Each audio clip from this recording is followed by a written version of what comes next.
سلام عزیزان گلم، خدا کنه که خوب باشین.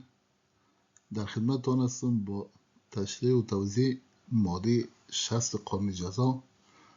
ابزین فون اشترافه، صرف نظر از مجازات کسی که مرتکب شده یا سوا یا قصد. ببینیم چی گفته قانون، چطور میشه امکان داره که یک نفر مجرم باشه اما بخشیده شود.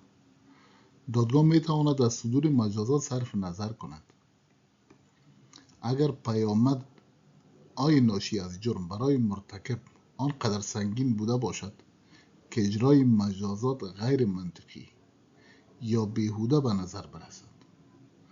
در این حالت دادگاه میتونه مجرم ببخشه و او را دیگه مجازات نکنن. این حالتهایش چی است؟ بریم ببینیم با مثال.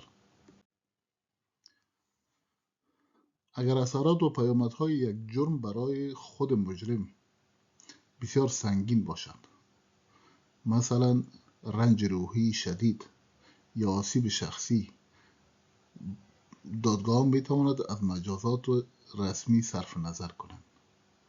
یعنی یک کار شده که این نمیخواست اما به وقوع پیوسته و این ناراحت است، انقدر ناراحتی زیاد است که به خودش آسیب زده،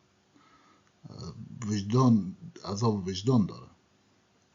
مثال، پدری به طور تصادفی باعث مرگ فرزند خود در هنگام رانندگی می شود. با اینکه او مرتکب جرم شده اما درد روحی که تحمل می کند آنقدر شدید است که دادگاه تصمیم می گیرد مجازاتی برای صادر نکند.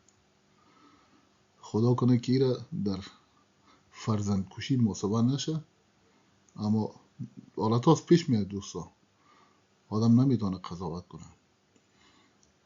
دیگه امیدوار هستم که همیتون سالم در کنار فامیلایتون باشین و دور از گزند روزگار. تنتان سالم و رویتان شاد باشه.